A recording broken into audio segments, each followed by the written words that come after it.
right, then I guess we'll just go ahead and start. Thank you for, how do we do it? This is our podcast. This is Creatures of the Night Podcast, because I can't remember the name of this thing. Nope, that's exactly how we started. We don't know what we're doing, and we're like, wait, what do we say? Oh, yeah, we're like, let's just jump into it, and Chris and Wendy are like, yeah, let's go. Wait, what do we do? Huh? God. This is a thing? Can we have a script for it? I mean, like, other than this is our podcast. Be so much easier if we were just talking all the time and everyone just joined us instead of us having to be like, oh, let's stop bullshitting and let's join them.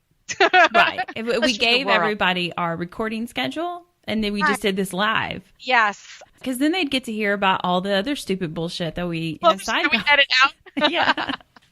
Which is really not exciting, or we'd leave it in, because we do still leave a lot of side conversation in. We do end up leaving a lot of side stuff in, but we've had some brilliant ideas that I had to take out because I'm not really sure where we are on those brilliant ideas. So more to come from either Trish and Tina or Chris and Wendy. I'm not really sure who's going to put this out for you guys, but there might be something else in the works. You talking to, do we not tell them? It's a secret. Yeah. We're going to keep it a secret. I got it. Yeah. But we were just talking about how forgetful we are. And it's so funny because we record our episodes in advance, like 2 weeks usually. Right now we're doing a paranormal podcast-a-thon, so it's a little bit different for us. Now we're totally off of everything that's going on. I won't remember what episode's coming out from this day to the next. But funny thing just happened when we released the podcast, I'm Sorry, Sir, in This Weird Tunnel. Jamie commented on Instagram, sweet victory. And she was like, couldn't find a Spongebob emoji. Damn licensing rules. Thanks for the shout out, you too. And I'm like, oh my gosh, that's so funny. And that's so sweet of her. She must have just got around to listening to that episode. Oh, sorry. That was so loud. I know, but that's how it took me like all day really to think about it. I was like, no, it was that episode. We just released it. But it feels like it was eons ago for us. Like honestly, like I just get so sidetracked with all of our projects and everything that we do and all of the research and then listening to our recordings and editing everything together that when I'm rolling out the stuff on Instagram, honestly, it's already like it's a back thought. Like I do not even remember the story. So I have to take notes on this stuff so that I can. Thank God you're doing that. And I'm glad you're in charge of marketing there. And I just kind of push some buttons and release things because same here. I can't remember shit. Like I couldn't tell you in episode 12, what was that story about? I'd have to check my calendar, check the hosting site. I mean, where are we? I don't even know.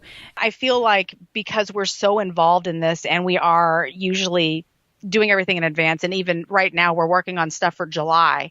So it's tough to keep up with that. And it's hard for me to even talk to you about some stuff because it's like, hey, you remember? No. Like I had something happen at work, which I'll get to later in this episode, but I was so on the verge of telling you this. Like, I can't tell you this. You're going to have to wait. It's a part of something in your story or connect. It is. Yeah. It's weird. Yeah. It's weird. Well, let's get to it then. So this is the Creatures of the Night podcast. Yes. And I'm Chris or Trish or Tina or whatever the hell I want to go by. And you're Wendy I'm just Trish or Tina. Wendy right now.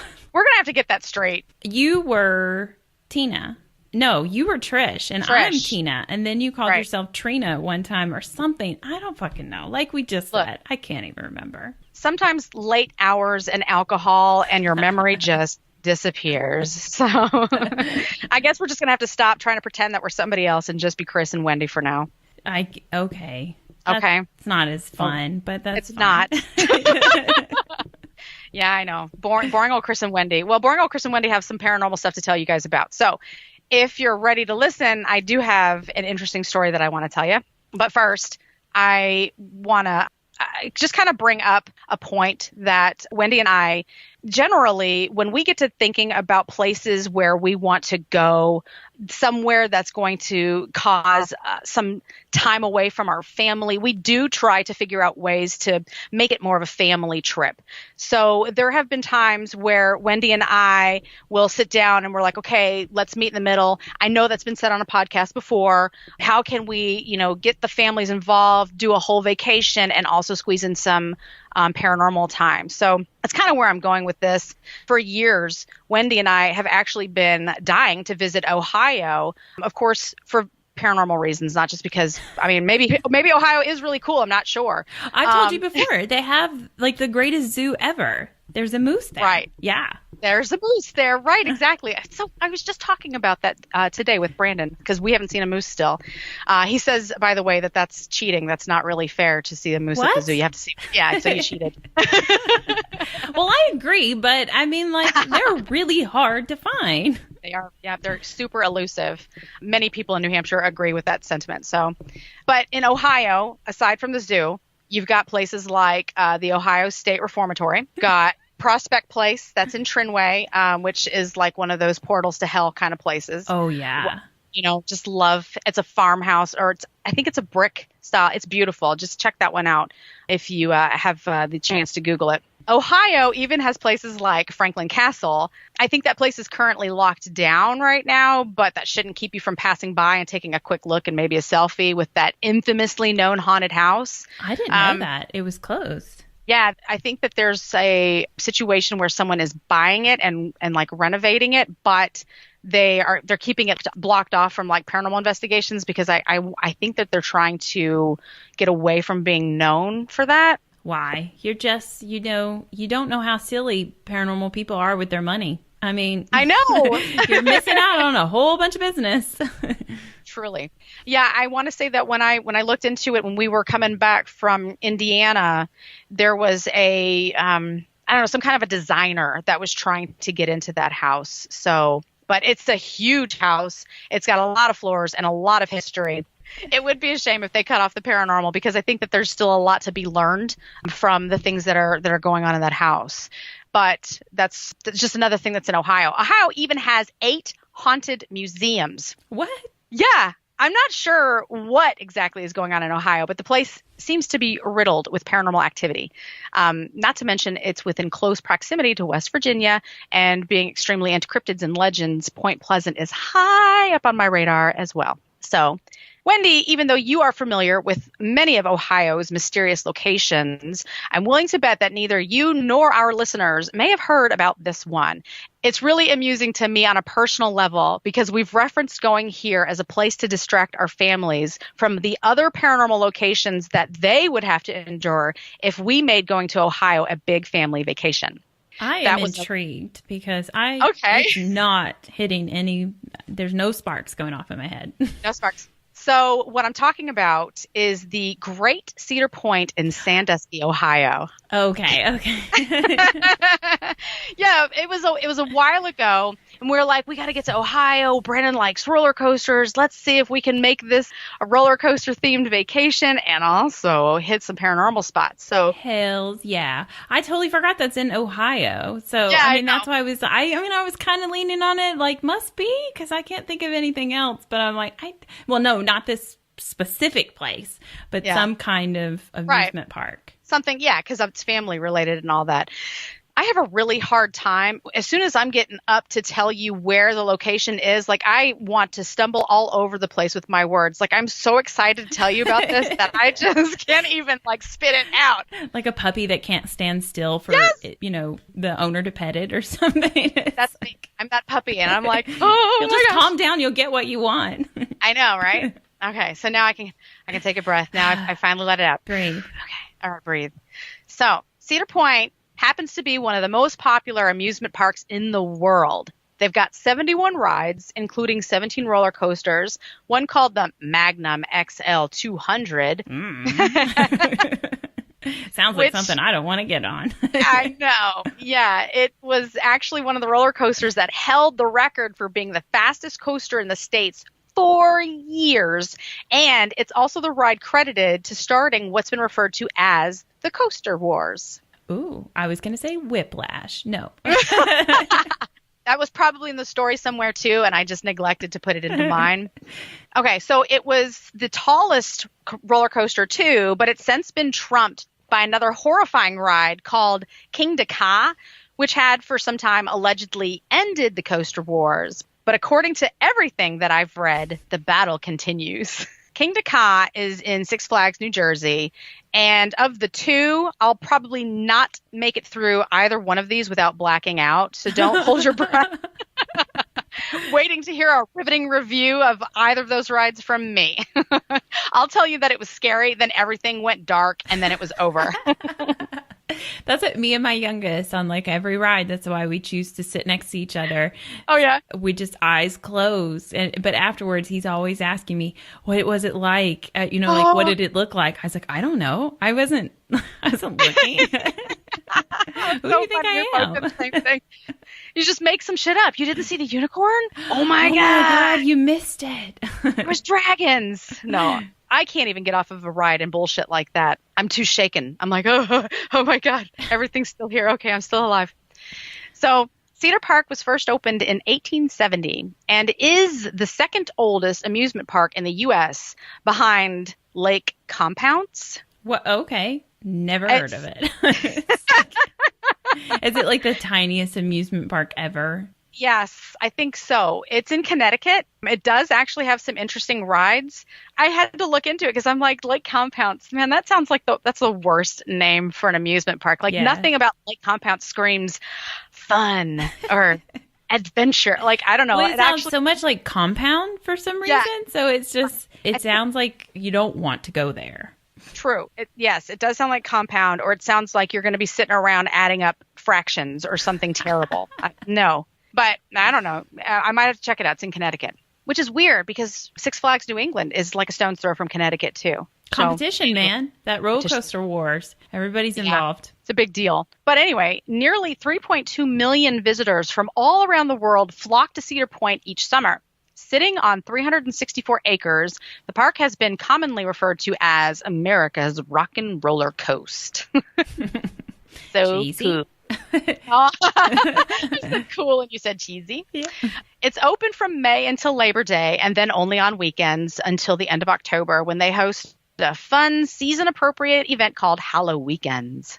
However, you don't necessarily need to wait until Halloween to see something spooky at Cedar Point. Like, I could do their marketing. They just need to hire me. And that's actually because the entire park is rumored to be haunted, with sightings and encounters being reported regularly. I love this. I know. I know. That's anything. Like, okay, I know with the zoo and it's free and it's animals and it's ghosts. Done. I'm there. Now we've got theme park rides, cotton candy, like the snow cones, ghosts. Cool. Yes. I'm there.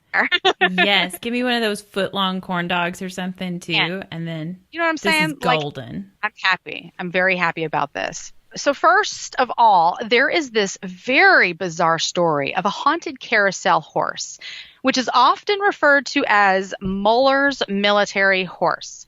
This magnificent carousel horse was carved in 1917 by a lad named Daniel C. Muller and is known for more than simply showcasing Muller's fascination with Civil War and pre-World War II cavalry mounts.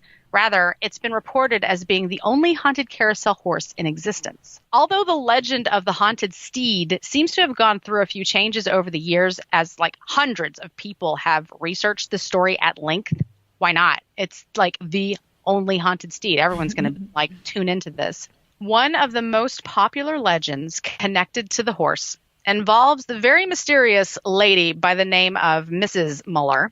She was the wife of Daniel Muller, who is the creator of the horse.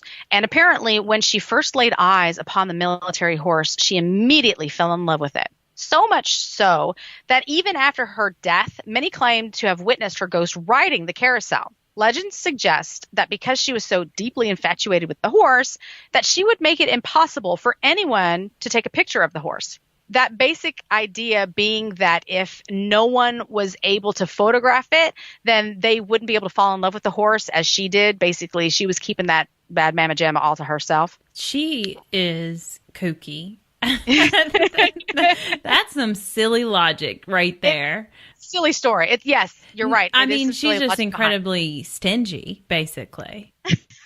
And what an odd thing to be obsessed with. Right. She's special. So just keep that in mind as the story goes on. It's an interesting perspective on this legend.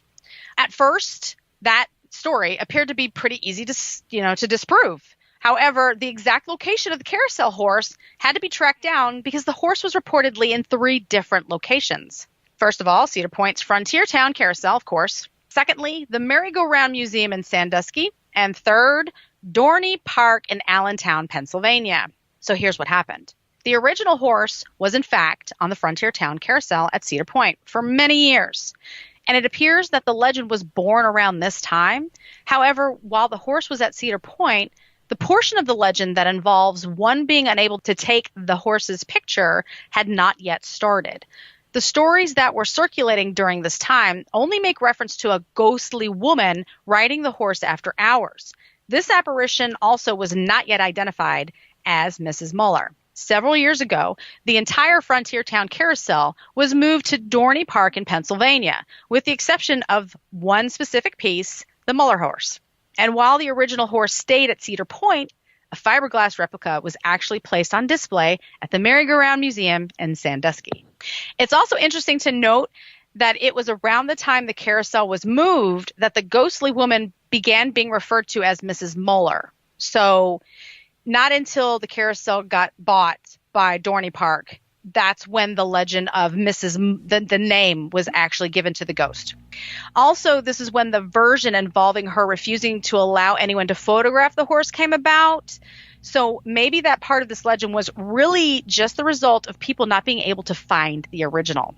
Okay. I definitely see where they can get the name, too. They know the name of the artist, and there's a woman on it. So even if it's like a nickname, and it's not really necessarily his wife, she's Mrs. Muller because that's the name of the artist. That's how the horse is referred to, and she's a woman. Right. Exactly. Yes. Now you're on track with how things have kind of developed over this legend. Now, the original and the replica have both been photographed numerous times at this point, so that pretty much disproves, her not allowing anybody to photograph it. However, digging deeper into the story, or as it was originally told, it seems that the details became a bit skewed over time. As the original tale goes, at night, the carousel would start back up again and a ghostly woman would be seen riding the Muller horse. So the story of this haunting actually takes place while the horse is on the carousel, but since the horse appears to have been officially retired, there's no telling where this ghostly woman went. Or is there?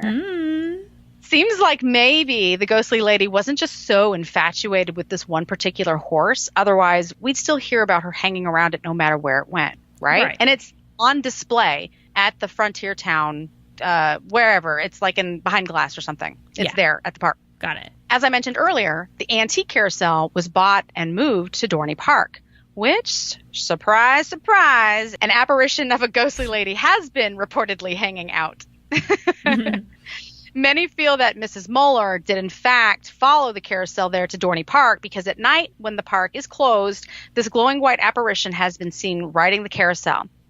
It's said that the lights on the carousel come on as well, presumably all thanks to the Mrs. Muller. That's just the name that they've deemed her, but we don't really know, her real name. And who she is. So she's attached to the carousel then, not necessarily that one horse. Right. And, as I was thinking about this, it's kind of funny because she might have really liked that horse, but now that Cedar Park was like, we're keeping the horse, but you guys can have the carousel. If she's really just attached to the carousel, now she's got to pick another fucking horse. And it's she's probably pretty fucking pissed. If her whole attitude changed afterwards and now she's like terrorizing people on the carousel, pushing them off when it's going and stuff like that. I mean, now we know why. Yeah, now we know why. That used to be where my horse sat. Bitch, get off of it. I don't know. Interestingly, Dorney Park has reported having additional strange occurrences as well, though many of their sightings and reports include male spirits. So it seems clear that Mrs. Muller is not the only spirit alleged to be hanging around the old amusement park because they got some more shit going on. Oh, and by the way, remember when I said earlier that Ohio has 8 haunted museums? Yes. The Merry-Go-Round Museum in Sandusky, where the replica horse is housed, happens to be one of them. Right. So, I don't know. I don't think Mrs. Muller is there because I think that she went to Dorney Park with the carousel, but there's something else going on at that museum. So it all kind of ties in, I guess, if you want to go to either of the parks and maybe hit the museum as well, just to get the full effect. What if it's like one of those, oh gosh, what do they call it? You know how they've done, like, I don't know, paranormal phone lines or something. They're at one place that they think the ley is line? I don't know. I can't remember what it was called, but they're like, they're at the Winchester house maybe, and then they were like at Bobby Mackey's, and they're like calling each other or something like that. They were in some big places like that and sending ghosts through the phone lines. I don't know. We've seen stuff like that too. I even saw something like on Kindred Spirits where they were like, I remember when she was outside of the Villisca axe murder house, and she's like, hey, my friend's up there. Can you mess with him? Was that her? I don't remember if that was Kindred Spirits or maybe something else. No, but the Villisca house, I'm not really for sure. She was out in the barn, like right behind it. But no, they were at a different house, and I don't remember the name of it. But they were at some house, and she went to the railroad tracks. Oh, yes, that was a good one. That was a good one. That was because he was getting responses, and they matched up with like what was going on with her, and so that was really crazy because that was a great technically not supposed to know what's going on. So if this is all real, what they're filming, then that was pretty powerful, like evidence there. Yes, and that's kind of along the lines of what you were thinking, what you were saying earlier. Yeah, like that they're having shared experiences. And they have this one like connection, even though it's not the original source necessarily, which the carousel and the horse is. The replica, I don't know. I don't know. Why do they even have a replica in a museum? Like if you're looking at stuff in a museum, you would think that most of it's legit. I don't know. I watch Mysteries at the Museum, and I want to say sometimes they even say that it's a replica. Replicas. Yeah. So I mean, they want to tell the story. They want you to know about the history, but they're like, and here's some shit we put together. Give it up.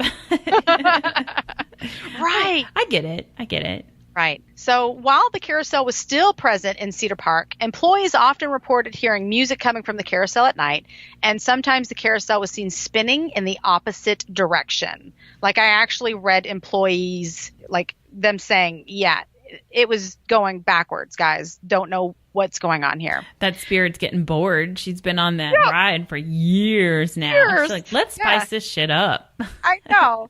And also some employees had reported after leaving the carousel at night, they'd come back in the morning and the horses would be in different positions. Wait, what? Yeah, I don't know. I don't know really how I feel about that because it didn't go into detail like what they meant. Did they mean that the horse's leg went from up to down? Did it mean that one horse was turned backwards? I don't really know. I don't have that. So it's just another one of those. They just mean it wasn't the way that they left it. So right. Yeah, it was different than they remember. Way we don't really know what they mean because if the carousel moved on its own, then technically all the horses might move would position be in different because they go up and down. Right? So like, I remember that horse specifically was down. Who's paying that close attention? That makes a lot of sense. Well, I mean, if they know that it's haunted, they might be like taking mental images of this shit as they're leaving. They're like, okay, that's what it looks like. I have to be back in the morning. I mean, if it was my job to run this carousel, I mean, I'm sure I'd be doing that, taking documentation every day. We would be like, can we just like hang out at night? We just want to hang out and watch the carousel. Don't worry about what has to happen. But if I have to come back in the day to get people on this ride too, I mean, whatever. Just camp out like a troll underneath the bridge. Just underneath the ticket booth. Oh my God, that's funny. Near the front of Cedar Park in the Frontier Trail is a little snack shack called CJ's Provisions. They sell drinks like coffee and hot cider, and they sell snacks, clearly, because I said it was a snack shack.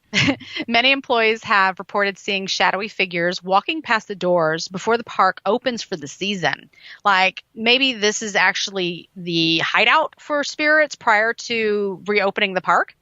Employees have also reported feeling a presence in or near the stand when they are alone. It just feels odd. According to the tales told at Cedar Park, the spirit of a young woman often walks up and down the Frontier Trail, which is like right there by CJ's Provisions. Where again, this next part of the story might have been one that developed over time. The stories say that she's looking for either her boyfriend or husband, but nobody really has any idea who she is or why she happens to be confined to this area of the park. But because this place has been around since 1870, and really the area is so much older that it could just be a lost spirit.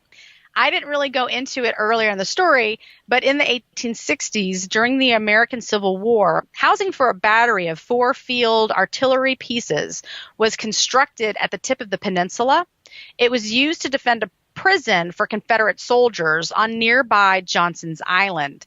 A German immigrant by the name of Louis Ziestel built 2 boats to transport the prisoners. In 1870, he started to ferry locals to Cedar Point Peninsula, which had become a popular little summer picnic destination, complete with a beer garden and a small dance floor. So, a jazzy point. I love him. I know, right? He made this a ton of fun. Well, that's why I brought that up, because we don't really know anything about the wandering ghost lady, and she could have a lot more to her story. So it could be that she was from one of those times instead of being this spirit that happens to be looking for a lost boyfriend or husband. Yeah, just randomly at the park. So, I mean, what's the story if it's connected to the park? What's the story? She was looking for her boyfriend, husband who got kidnapped at the park. I mean, like, you feel like, does that happen? Like, no. Yeah. I mean, I guess it could, but but you might have found some kind of documentation, because I would think, how long has this park been around? I'm sorry. The park is the second oldest, and it's been around since 1870. Okay, so here's the backstory. Her boyfriend was in the mob, and he took her to the park because he had stayed out too late at the the beer garden, and he was working because he's a bootlegger for the mob. Okay. And he stayed out too late, so he took her to the park to make up for it. But he had done some shady shit, and they picked him up at the park, and then she couldn't find him. She never saw him again. And he's at the bottom of the lake. Oh, my God. No, he's at the bottom of the lake. Yeah. All right. Oh, so and then, yes, and her heart broke at the park, and she cried herself to death on a bench. And now now she's left to wander aimlessly until she finds her lost love. Right. Sure. Good. Done and done. Research over. Done. See, I don't need to research anything. We'll just make shit up from now on. It's a better story than what I had anyways. And you're going to like this one. Speaking of not really good stories, this one comes from another employee of CJ's Provisions from the 2003 season. He reported, or she, I actually don't know that. They had reported that they had a disappearing and reappearing sponge. What? Just keep going. Okay. Whenever they left a sponge in the sink, this was specific to the fudge area. They'd leave the sponge in the sink and walk away. The sponge would disappear. By the time they came back, it was gone. And occasionally the sponge would reappear sometime later. So possible poltergeist activity near the Sweet Fudge Shack. I can't imagine anyone just walking off with a sponge. It's not one of those things you see laying around and suddenly you're like, oh, girl, you know what I need? That dirty old sponge. You know, it's a strange story, but maybe there are actually other things that are disappearing and reappearing there too. But other employees are just thinking somebody's playing a joke on them or somebody took it. You know, who knows? It was a weird story. I don't have anything else on that particular story. I was totally wondering why CJ's Snack Shack was haunted, though. But now you mentioned fudge, and I'm like, oh. Oh, yes. I see why everybody's communing there. Oh, yeah. They have donuts. They're like, that's where they go, basically. That hot, yummy, delicious fudge behind that, screen, that, sneeze guard thing. And it just looks so delicious. I mean, I guess the ghosts are using the sponge to clean their hands after they got into all the sticky, melty sweets. But who uses a sponge to do that? So, I mean, because they're usually holding all the grossness from whatever you've been. Ugh.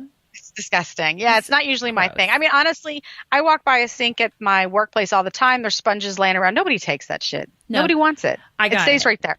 I got it. It's a germaphobe ghost that keeps trying to throw it away. But there's another ghost being like, stop it, Fred. They're going to know we're here. And then we have to stop. We have to leave. We can't have any more fudge. And so he puts it back.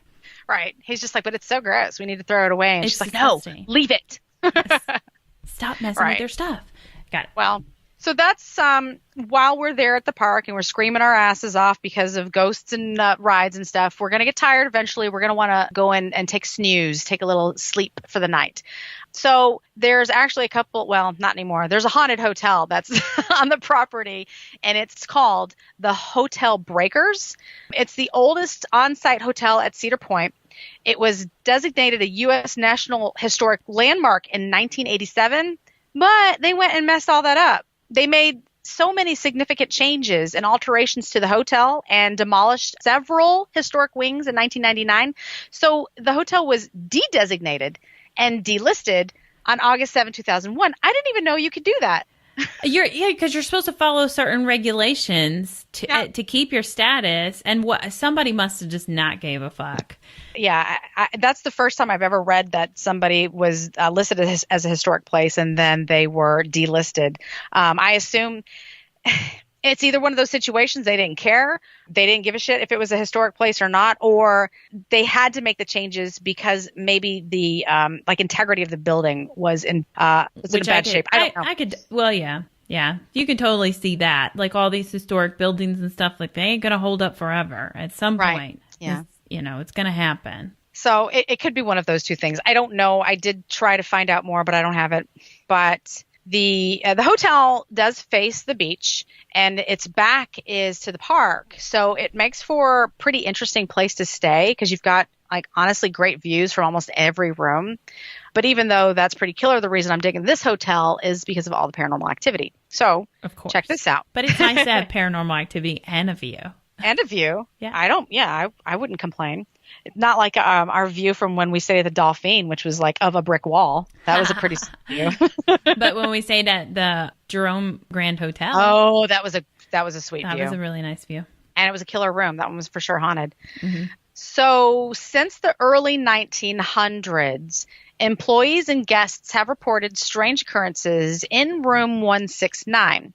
When the hotel was still just a beach resort, a guest named Mary took her life by hanging herself in the room's shower. Guests that have stayed in this room have reported strange problems with electronic devices, mysterious sounds that include crying, and the shower turning on and off by itself. Unfortunately, the rooms in this section of the hotel have been closed off to booking. Of course. And since they've been closed off for booking, they've actually turned them into employee dorms, which was done in an effort to keep these spooky tales and haunted visits to a minimum. What? Why do people do that? I mean, how many times do I have to tell you how much business you would have if you would just let us in? Listen, when lights are going on and off, and you're like, it's an old building that could just be the electrical's bad. When faucets turn on and off, this is like gone to another level. Yeah. That should not be happening at all. Right. And people actually pay pretty good money to go and stay in places like that. So I don't understand. Like, let it be rentable. I don't.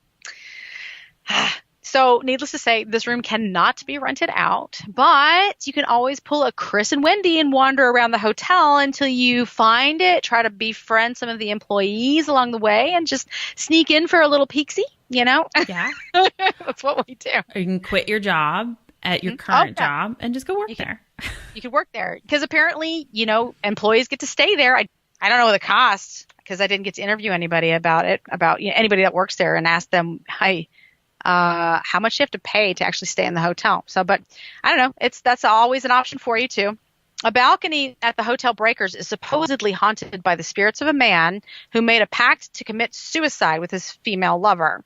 According to the legend, the man jumped to his death from the balcony while the woman grabbed onto the ledge and pulled herself back up to safety, saving her own life. Oh yeah. Female visitors have reported feeling something pulling them towards the balcony and admit that it felt as if something was trying to pull them over the edge. So, ladies, let's be careful around that balcony because it's not safe. Oh, my God. I just would love to know so much more about this woman. Yeah. The woman that was like, nope. Nope. She let him die. And then she's trying to murder other people, though. Like, I mean... Well, they think it's him basically trying to pull women down with him because I'm sorry. I don't know why. You're right. Yes. I'm like, and she tries to pull other people down as a ghost. She's not dead. I mean, she's probably dead at this point. But she might be on the other side as well at this point. So he should be happy by now, right? I guess he just doesn't know. They must not have that whole paranormal telephone thing going on, to connect and be like, yeah, it's cool. I'm dead now. So, quit with your anger problems. Everything's resolved. I've suffered. Right. It's over. So then there's the hotel's ballroom.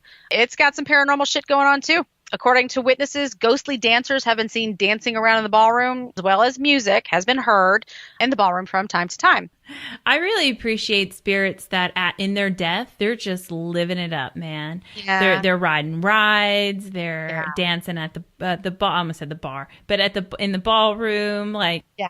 You know what though? I have to say, I feel like, what's that word that I can never remember? It's when I don't know why I have such a hard time remembering this word. I looked it up and I'm like, Chris, you're gonna remember it this time.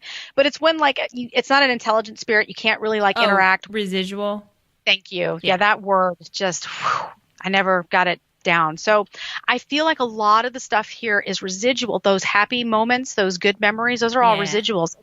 It's the kind of sadness in what happened here, that those are the spirits that linger, like the lady that committed suicide for some reason, the guy who fell to his death without his lover, those are the people that are still here. Like, I don't know, they had some real tragic shit going on in their lives and they still haven't been able to let go even in the afterlife. Yeah. But yeah, I think everything else here, seems to just be like a residual haunt. And maybe that's why we don't know a lot more about it, because nothing is opening up. It's just that memory that's playing over and over. That's the entire paranormal world. Right? Exactly. It's so hard to ask these questions and get these answers and understand why they exist, because not all of them are intelligent spirits. So you're watching this girl run around and ask for her boyfriend, or you're watching this lady that really loves this carousel. And you're like, lady, why do you like the carousel? And she's not talking to you because she doesn't see you. She doesn't know what's going on. This is just her. Every day I show up, I ride on this carousel for a while. Yeah. She's in her own world. Right. And the chick looking for her boyfriend too, I imagine. Those could even be residual haunts as well, because they happen at a certain time and they're doing the same thing always. Always. Yeah, that's the thing. The key thing here is that a lot of these things are reported doing the exact same thing. So, yeah. Room attendants often ask those that have stayed if they've had any experiences, which reminds me of the time when we stayed at the Myrtles and we went down for breakfast. Yeah. And everyone was like, how was your night? Did you see anything weird? What did you see? What did you hear? Clearly, it's not the same thing, though it's just interesting to me how it seems to carry out that same sort of expectation, which is you'll end up having some type of an unnatural occurrence while staying at the hotel. That's always a good feeling, though. When you go down and you find your peoples, because they're all like curious. What happened in your room? Let me tell you what happened in my room. Like, it's almost like everybody's there for the same reason. Can you imagine somebody that just happened to come there because they thought it was a nice B&B, or they thought that this is just the hotel closest to the amusement park or whatever? Right. And so they're like, what are they talking about? I know. I would love it. There's ghosts? Like, as they're eating their breakfast? It does. It makes it seem more inviting to me than it had, just in the beginning when I was researching it, knowing that the employees there are kind of open to the idea and they want to know, did you, what's going on? I do love that. That was such a warm moment when we were at the Myrtles, and plus the music was killer and they were serving fantastic breakfast, which I couldn't eat, but I could smell. Well, it was delicious, but yeah, it's kind of like they know that that's what you're there for. And so, they have such great customer service that they want to ask you, how was it? Did you get what you were looking for? Basically, did we give you that experience? And this is not just like the music and the food, all those things they control. They're like, did the ghost show up for you? Because I know that's why you were here. I hope they did. Like the enthusiasm in their eyes. It's just very heartwarming. It was almost like a child on Christmas Day, like, what do you got for me? Did Santa come to see you? Did the ghost come to see you? Yes. Yes, they did. Yes. We don't know what they left yet. We'll have to find out much later. That's funny. So we've got the park and the hotel covered. Now we are going to need some place to eat. And wouldn't you believe it? There's a restaurant at the park with some interesting things going on too. Of course. So here it is. It's the one, the only TGI Friday. What? Where every day feels like it's Friday. Yeah, that place is haunted. They wouldn't even pick like a local hometown thing. No, I'll they get have great into that. appetizers. So They do. There you go. They got those apps. This restaurant happens to be conveniently located in Hotel Breakers, so naturally, it's haunted. Visitors report that pictures on the walls have moved on their own, but I don't know if that means they've shifted to the left or the right, like in front of them, like before their very eyes, or if there was a picture on the wall that was once there and now that shit's on the floor. Like, I don't really know what they mean by it moving. But there have also been sightings of faceless apparitions wandering about the restaurant. And they also seem to be wandering about the hotel. It's like, that's unnerving. it is. But again, it's like, what were they doing? Were they like sitting down to eat? Were they... It's probably just another one of those residual things. They don't have a face. I don't know why. Just to make it even creepier. For sure. That's that was the goal. You know what? I'm going to be a residual haunting. Damn it, I'm going to be creepy. Those are like, my youngest just discovered Beetlejuice. He saw it on Netflix or something like that, and he's like, is it okay if I can watch this? I'm like, absolutely. So he's watching it or whatever, when they're told to try to scare the people out. So they're doing like crazy shit to get rid of them. What if these spirits are just like, I'm really sick of all these strange fuckers coming in here. So they're like, I know what'll scare them. And then, this is what they came up with. Because why else would they not have a face? That's awesome. They've got their own Juno, and they're like, okay, what if I just rip the whole thing off? And she's like, I don't know, try it. And the smoke comes out of her neck. Which, I was thinking about that. I hope that lady was murdered and not that she did that to herself. Because oh my God, that would be so hard. But I think that was the point. I think that the people that ended up dying in some bad way, like they did it to themselves, ended up having to work at that place. You remember the lady who got cut in half? She had cut her wrist and the other guy had hung himself. You're right. Oh, I didn't even put that all together. They had all the, possibly been self-inflicted. Don't commit suicide. It's going to be shit in the afterlife. You'll have to work in a fucking office afterwards. Customer service.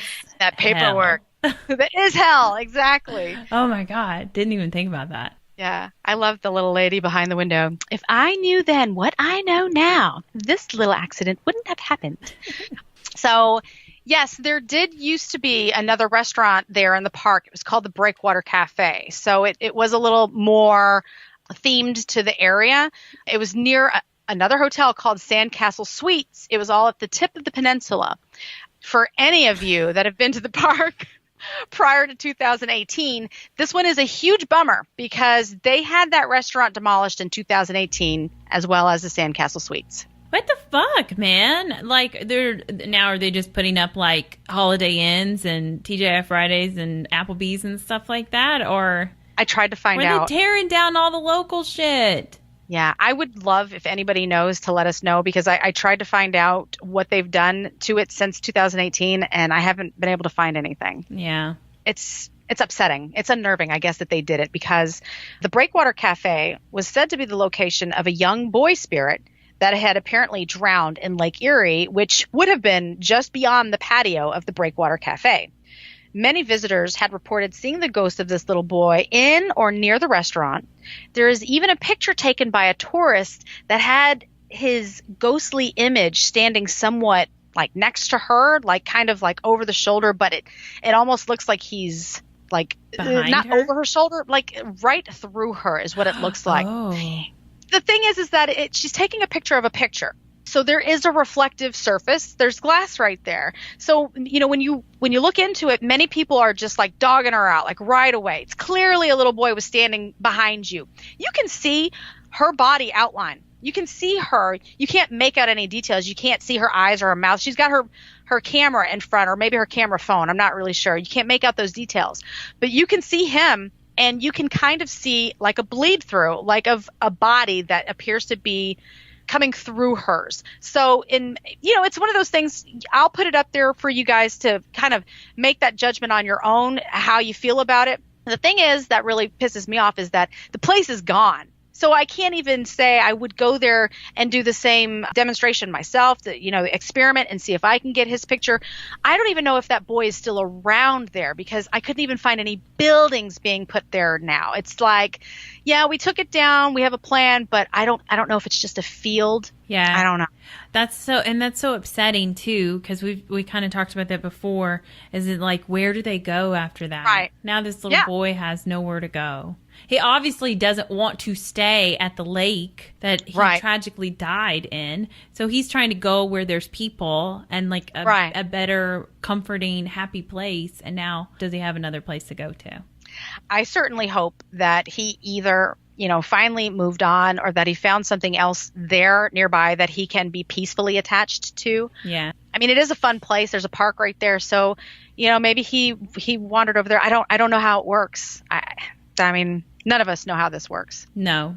Maybe he went home with somebody. When he knew it was getting shut down. Yeah. He caught on and he was like, you, construction guy. You look like you have a family at home. Very possible. I like that story too. That's a little happy ending for me because I did see some people. What would you call them? I don't know if they're called urban explorers since it's not very urbanized or broke down or abandoned. It was just a place that they were going to demolish. So I saw some people taking video of going through like the empty buildings and kind of filming it as it was before they demolished it.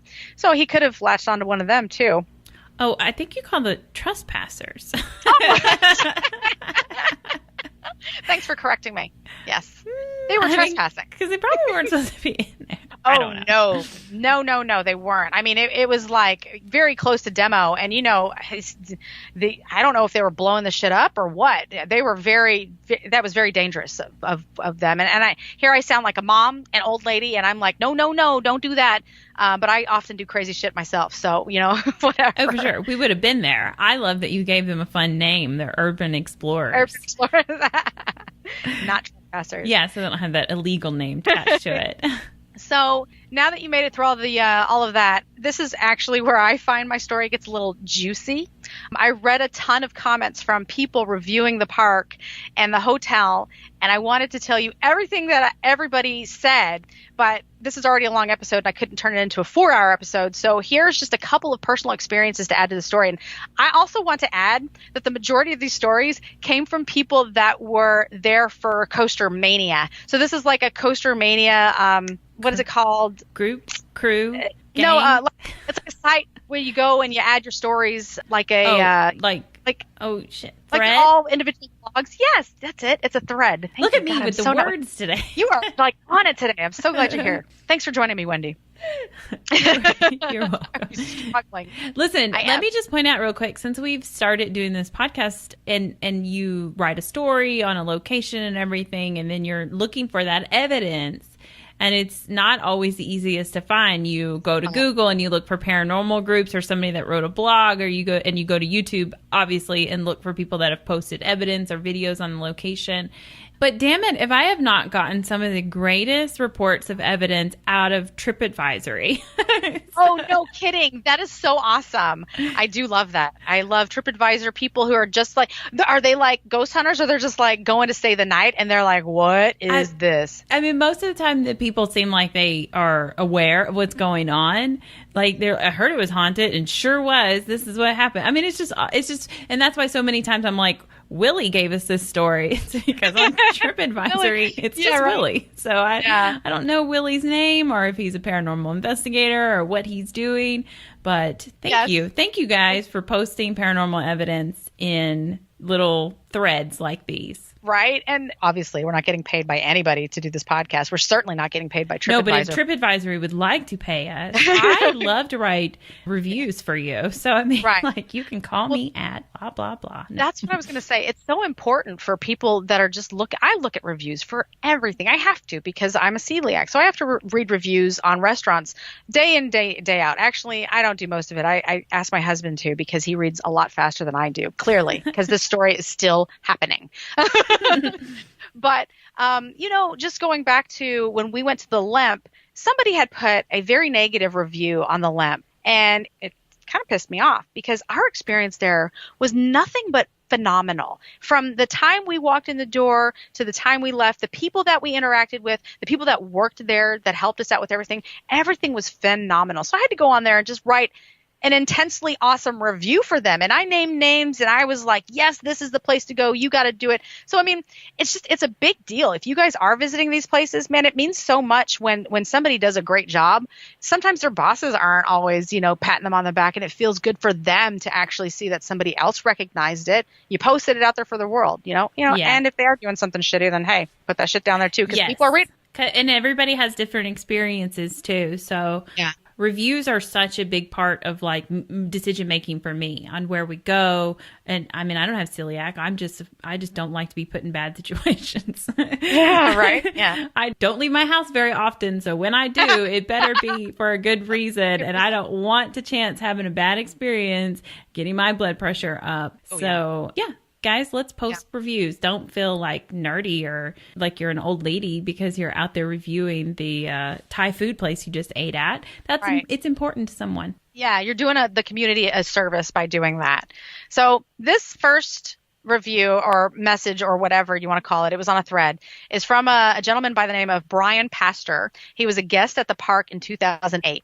And this is his story. One night after park closing, my wife and I went to the gift shop that was in the back of the main lobby. I was standing in line to pay for our stuff, and to my left, about 15 feet away, is a rotating stand which holds several different kinds of plastic mugs. I, meaning Brian, just happened to turn around and look at it to see a mug come off the rack and fall to the floor. There was no one at the rack, no kids running around the rack, nothing like that. Now, the interesting part is that an older lady, a teenager, and I all witnessed this. We looked at each other and kind of said, "Did you see that too?"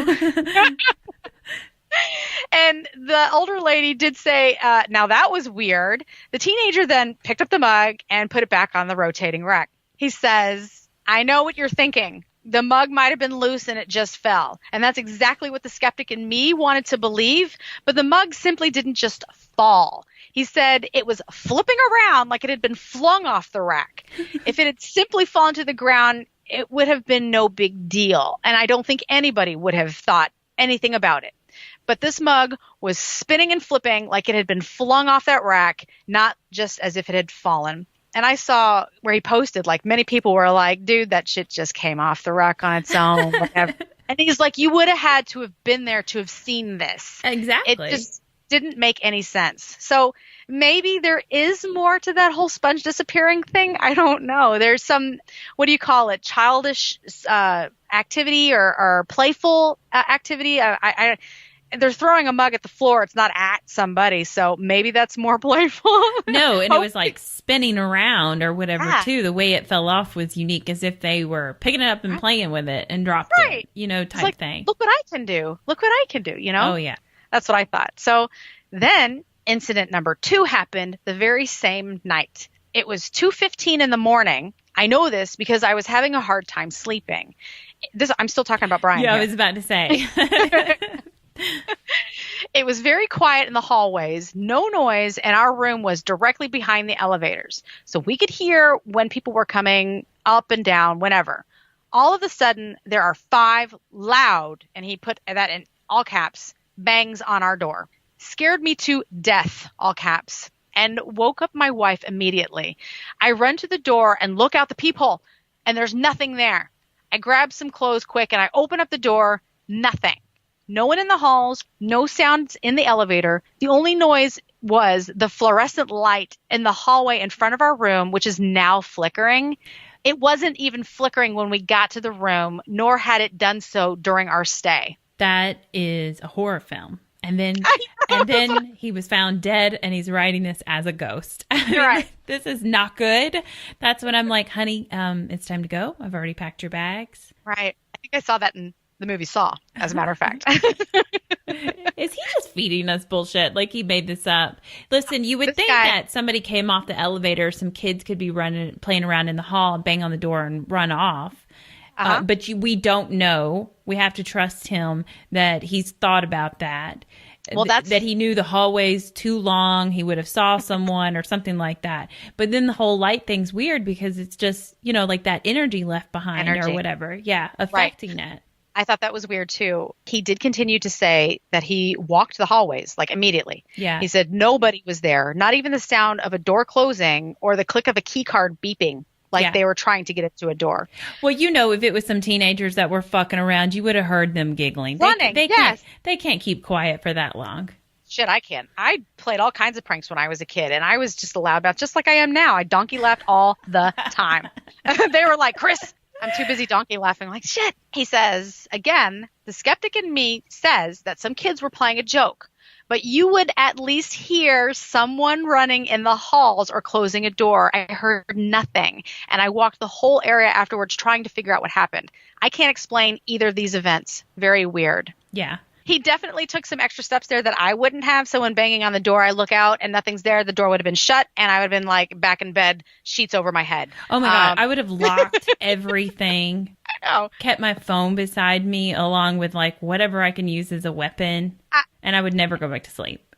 Right. He was like convinced that someone was being an asshole and he was going to let them know, but he never found anything. So I thought that the story was really interesting, and I would love it if Brian went back and had another experience, because this guy's he's funny. He's a tell-all kind of guy. I got my clothes on and I went after those punk ass kids, you know, and it turns out there weren't any kids there. So this next story I have was from, I don't know, somebody that just simply was listed as R. So I don't have a name, just R. That's what happens. Yeah. On a thread. So my family and my brothers, 2 friends, just stayed at the Breakers for the Hollow weekend. We stayed in room 4211 and was joined to our friend's room 4213. For the whole weekend, we heard unexplained knocking all throughout the night. We tried many ways to debunk this, and it couldn't be done. My mother also heard arguing during the night and was so sure it was our friends, but when she asked them about it the next day, they had no idea what she was even talking about. Then on the last day, my brother heard me behind him saying, "Not this again," in a slight whisper. Problem was, I was in the next room. Not this again. This is so funny. You're going to like this. I don't know who R is, she or he, says, "So nothing too creepy, but still slightly spooky." But wait, this one is awesome. My family, this is still her. My family has lived with the paranormal for many years, so we pay no mind to it usually. Ooh, they brought some of that shit with them. I'm going to the amusement park too. Ghosts from their house, getting the bag ready. Maybe they did, yeah. But I thought that in the trunk. No, they maybe they just tracked it too. But that's not this again. They get tired of guests coming or something. That's why they're like banging on doors and stuff. I told you they're trying to scare people out of this hotel. Yeah. Somebody here is doing something. Yeah, because Brian said something about the banging, and now this one, R, said something about the banging, but that one had some more to his story, and I thought that was really cool. Not this again. Yeah, that slight whisper. In her voice, but she wasn't even there. That's creepy. This next reviewer, her, whatever, name was Mania Man. Oh, I guess it's a dude. I guess, right? Could be Mania Man. We don't know. Yeah. We're going to assume a dude, though. Yeah, I'm going to assume. Mania Man wrote, "Every time I've stayed in the old rooms off the rotunda, the alarm clocks have gone off shortly after check-in while I was in the room. This has happened in different rooms and on different years." That's all that I had from him. Just some electronic weird shit. And he says that it happens in multiple rooms, and it's like as soon as he walks in the door. Yeah, so they either every single room has a busted ass alarm clock, radio, whatever things going on or whatever, or that's their thing. Yeah, right. And then this next story, it comes from somebody by the name of P. Sov. P-S-O-V. Sov. "I worked for the CPPD for a season. Everybody calls this security, but they're actually a real police department. They have about 12 full-time year-round officers who patrol the properties in the off-season and about 100 to 130 seasonal officers during the summer. I remember hearing a story about one officer receiving a call there that was someone in the hotel Breakers after hours when nobody should have been there or something like that. She went to check up on it, and in the rotunda, she looked up and saw 2 individuals, a man and a woman, both in 1920s style clothing, looking down at her from either the third or the fourth balcony. I remember her saying that they looked just as surprised about seeing her as she with them, and were pointing down and talking to each other, but she couldn't hear any voices. She was intensely spooked and ran out of the hotel as fast as she could. Bye. That's wow. Right. I wonder if that was the man and the woman, like maybe talking about their, suicide pact or whatever. I just thought that was interesting. Don't know what happened to him because she saw them and was like, oh, nope. I got to go. That's got to be so amazing to watch. Like to see them so clearly, but then you can tell they're talking, but you can't hear them. So that adds an element of what the fuck? What reality am I in? Like, so weird. Yeah. Oh, yeah. Yeah, that's one of those, please let that happen to us. Why? So we can scream? I will. Want to turn the lights on? Cry for hours. Anyways, I, still meaning P. Sov, heard another story from an employee about a phantom front desk clerk. This hotel is off the chain. One night, these people were checking in late. A clerk came to the front desk and took their info. He then went into the back room, and a different clerk came out, very confused when they said someone has already helped us, swearing that there was nobody else there. It's like, no, I'm the only one here that can help you. I don't know if that was a prank or legit. That's a little funny if it was a prank. Right. No, there's not. But so this is one more story that I've got for you, but I did not keep their name, and I really apologize. This is a great story, so I feel really bad that I didn't copy their name. But this last story, as far as, and it starts talking about it just like this, as far as the merry-go-round horse goes, and even though I went into detail about that one earlier, this one needed to be mentioned. It's a common misconception that the armored horse in the Town Hall Museum is the haunted horse. The horse on the right is the military horse, which is the supposedly haunted horse. The original Carousell was moved to Dorney Park in Pennsylvania, but they kept 3 best horses in the museum. And whoever wrote this post says that they are unaware if anything happens in the town hall because that's where the horse is. I often would walk through there on slow nights and never heard or saw anything or got the feeling, quote unquote. I did take a picture of the horse and had some weird blue mist show up in it, though. Ooh. Right. And that's just like that that guy that killed himself at the fort, right? It was a blue mist figure. Fort Warden. Yeah, they got a picture of a blue mist figure. So I thought that was weird. I got another blue mist here. There used to be an old Coast Guard station at the end of the point where Lighthouse Point is. I don't know if it's still there or not. Probably not, because these guys just like to tear shit down. One of the older officers who, you know what? It's the same guy. This is still Pesov. So there you go. Mystery solved. That's who wrote this. One of the older officers who's worked for the department a long time ago told me a story about hearing loud, heavy footsteps running down a metal ladder in there, which scared the hell out of him and his partner. He also told me about a child's shoe that was up in the attic.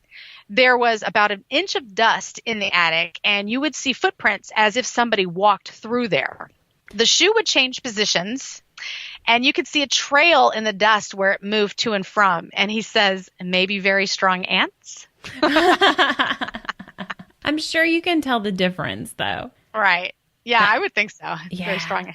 That's really cool, though. Like, yeah, because we've done that before. We put like powder down or whatever, hoping to catch something. We haven't gotten anything, but like, it'd be so great. It would be so great. Yeah, the only thing we got was the headache of having to clean that powder back. Right, which is everywhere. Right. So I told Wendy this in a text message. It was a teeny tiny little teaser. And now that you're all here with me, I can tell her and you all at the same time. So I totally embarrassed myself at work this week. Yay, way to go, Chris. So I'm on the phone with a sales guy. It's near the end of the day. And I work with him very closely. Like I've joked about it at work that we're tied at the hip. And Just to paint a mental picture for all of you listening, my desk is in the middle of an open office where people walk in and around my desk all day long. There's a door right behind my desk. There's offices all around, but I don't get one. I get to sit in the middle of this room.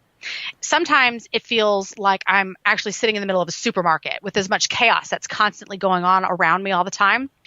So anyways, my boss and another coworker are directly to my right. And they're busy trying to figure out a problem. But they're like 100% within earshot of my conversation that I'm having with the sales guy on the phone. Being where I'm sitting, basically everyone in the office is in with earshot too. But I mean, like they can at least be within pay attention mode. So as we talk, we start bullshitting, and he mentions that we're both getting older. His birthday is in the same month as mine. And somehow we get into this conversation about our younger years, where he tells me that he spent his 21st birthday in Cleveland, Ohio. Still shooting the shit. And I'm like, well, that must have been a blast, being very cynical and laughing at my own jokes as usual. And after more bullshitting, he tells me that he's a roller coaster fanatic, has been his whole life. He loves thrilling rides, the faster the better, to which I finally discover that he has been to Cedar Point. Oh my gosh. Yeah. So, right. That's exactly how I felt. Like at this point, and I'm not even lying, I've already written my story, crossed all my T's and dotted my I's. It was done. But now this opportunity has presented itself to me, and I have to check it out. He's still talking. He's talking about something. I don't even know what he's talking about anymore because I'm having this like debate in my brain. What do I do? What do I do? How do you say it? How do you ask? Right. If he's ran into a ghost at this park. All right. Oh my God. You knew that's exactly where I was going. So finally, I'm just like, okay, I got to ask you something now. I swear to God, like the whole room just went quiet. I felt like I was on loudspeaker, or maybe like I was on a fucking intercom. I said, do you remember if you saw any ghosts while you were there? Totally killed the whole conversation. My boss and my coworker stopped talking. It was dead silent. They're like, who the fuck is she on the phone with? Yes. We know she's weird, but she's not allowed because, you know, they don't know if you're talking to another employee or if you're talking to a customer, you know? Right. They have no idea at this point, but they're within earshot. They know what's going on. And like the whole office went quiet. I'm pretty sure I heard everybody's thoughts. Like their thoughts were loud and it was, what the fuck did she just say? I tried to play it off. I somehow acquired the skill to bullshit my way out of sticky situations. So I just said, oh, I heard that place was littered with ghosts. So I was just curious. And he was like, and after like a really long pause, he says, no, but I did drink a lot since then. So maybe I might have forgotten. And he quickly changed the subject. Okay. Take him off the list of being super cool. Right. I was just like, why did you do it, Chris? Why did you? I just had to know. I just had to know. And like, I could feel like that whole, like, I just embarrassed the shit out of myself. But I feel like I played it off pretty cool because nobody asked me anything. Now, there are some coworkers that know where I am in this. So, like, they might have just been like, yeah, whatever, that's Chris. But, like, my boss didn't know and the other girl didn't know and he sure didn't know. Oh, your boss doesn't know that you're, like, into that? No. Yeah, I've never talked to her about it. I mean, she should have a guess. I carry a bag into work every day that says Zach's Haunted Museum. I mean, it might tip off a few people. I have ghost earrings that I wear on occasion. You know, if you're paying attention, it's, you know, it's one of those glaringly obvious things. I am a little weird too, but that definitely would be the straw that broke the camel's back if anyone was on the, is she or isn't she? So anyways. Yeah, definitely can't talk to him about that. Well, I did follow it up with, hey, well, you know, if your memory ever comes back to you, if you think of anything, just let me know because that would be awesome. And he just kind of laughed it off after that. And we started talking work stuff. So the people that were sitting next to me, they were like, oh, my God, she just said that to someone that we work with. Now, who did she? But, hey, I mean, I wouldn't have to attack my coworkers to find out this sort of information if our listeners would just simply chime in and send us their own stories. Right? Yes, please help Chris stop embarrassing herself at work and having to be outed all over the office. God, tell me about it. Yeah, that was rough. So, but it does open up some doors for me. So maybe if he does have an experience somewhere else, he'll know he can come to me. If anybody that is listening has their own personal story that they would like to add, or you're upset that I didn't include yours because, like I said, I couldn't make this a 4-hour podcast, then please don't be too heartbroken. Just write us at creaturesofthenightparanormal@gmail.com. And we, meaning Wendy and I, will share one of your stories on an upcoming podcast of ours. Yeah, we're trying to do that where we can make a whole episode just retelling everyone else's stories, but we want to collect enough that we can make that kind of a regular thing and get it going. So thank you to everyone that has sent us stories, and we promise that is in the works. And if we could just get some more stories, what did I just say? Stories. That would be fantastic.